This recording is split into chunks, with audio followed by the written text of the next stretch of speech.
വിജയങ്ങളെക്കാളേറെ തോൽവിയുമായി നിൽക്കുന്ന ബ്ലാസ്റ്റേഴ്സിന് ഈ സീസണിൽ പ്ലേ ഓഫ് സാധ്യമാകുമോ? നിലവിൽ 17 മത്സരങ്ങളിൽ 6 വിജയവും 8 തോൽവിയും 3 സമനിലയുമായി ടേബിളിന്റെ 8ാം സ്ഥാനത്താണ്. അതുകൊണ്ട് തന്നെ ബ്ലാസ്റ്റേഴ്സിന് ഇനി വരുന്ന ഓരോ മത്സരങ്ങളും വളരെ നിർണായകമാണ്. ഏതായാലും കേരളത്തിന്റെ മലയാളി പരിശീലകനായ പുരുഷോത്തമൻ ഉൾപ്പെടുന്ന ടീമിൽ ആരാധകർക്ക് വലിയ പ്രതീക്ഷയാണുള്ളത്.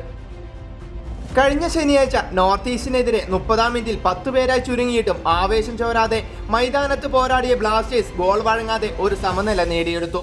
അതിനു മുൻപ് പഞ്ചാബിനോടും 9 പേരായി ചുരുങ്ങിയിട്ടും പഞ്ചാബിനെ ഗോളടിക്കാൻ വിടാതെ മികച്ച പ്രകടനം പുറത്തെടുത്ത ബ്ലാസ്റ്റേഴ്സ് ഒരു എവേ വിജയവുമായാണ് കളം വിട്ടത്. ഇതെല്ലാം ആരാധകർക്ക് വരും മത്സരങ്ങളിൽ വലിയ പ്രതീക്ഷകളാണ് നൽകുന്നത്. എന്നാൽ ബ്ലാസ്റ്റേഴ്സിന്റെ ജനുവരി ട്രാൻസ്ഫർ വിൻഡോയിൽ കൊണ്ടുവന്ന മാറ്റങ്ങൾ എങ്ങനെ ഗുണം ചെയ്യുമെന്നും ആരാധകർ ഉറ്റുനോക്കുന്നു. ടീമിലെ മുൻനിര താരങ്ങളായ പ്രീതം കോട്ടാൽ, മലയാളി താരം KP Rahul, Coeff, Sotirio എന്നിവരെല്ലാം team വിട്ടിരിക്കുന്നു. അവരോടൊപ്പം പ്രബീർ ദാസ്, ബ്രൈസ് മിറാണ്ട എന്നീ താരങ്ങൾ ലോണിൽ മറ്റു ടീമുകളിൽ ചേക്കേറി. ഈ താരങ്ങളുടെ അസാന്നിധ്യം ബ്ലാസ്റ്റേഴ്സ് എങ്ങനെ മറികടക്കും എന്നത് മറ്റൊരു ചോദ്യമാണ്. പുതുതായി ടീമിലെത്തിയ മോണ്ടിനെഗ്രൻ താരം ലാഗറ്റോറും ചെന്നൈയിൽ നിന്നെത്തിയ ബികാഷ് യുംനാമിനെയും എങ്ങനെ ബ്ലാസ്റ്റേഴ്സ് ഉപയോഗപ്പെടുത്തും എന്നതും ബ്ലാസ്റ്റേഴ്സ് ആരാധകർക്ക് മുന്നിൽ ചോദ്യചിഹ്നമായി കിടക്കുകയാണ്. സീസണിൽ 16 മത്സരങ്ങളിൽ 37 പോയിന്റുമായി മോഹൻ ബഗാനാണ് പട്ടികയിൽ ഒന്നാമത്. പ്ലേ ഓഫിൽ ബ്ലാസ്റ്റേഴ്സ് എത്തണമെങ്കിൽ ഏറെ പണിപ്പെടേണ്ടി വരും.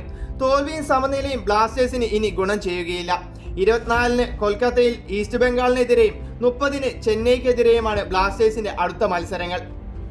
ഇനി അങ്ങോട്ട് മോഹൻ ബഗാൻ, ഗോവ, ജംഷഡ്പൂർ, മുംബൈ എന്നീ വൻപൻ ടീമുകളോടാണ് ബ്ലാസ്റ്റേഴ്സിന് വരാനിരിക്കുന്ന മത്സരങ്ങൾ. അതിനാൽ ISLന്റെ ആദ്യ 6 സ്ഥാനത്തിലേക്കുള്ള ടീമുകൾ തമ്മിൽ വലിയ പോരാട്ടമാണ്.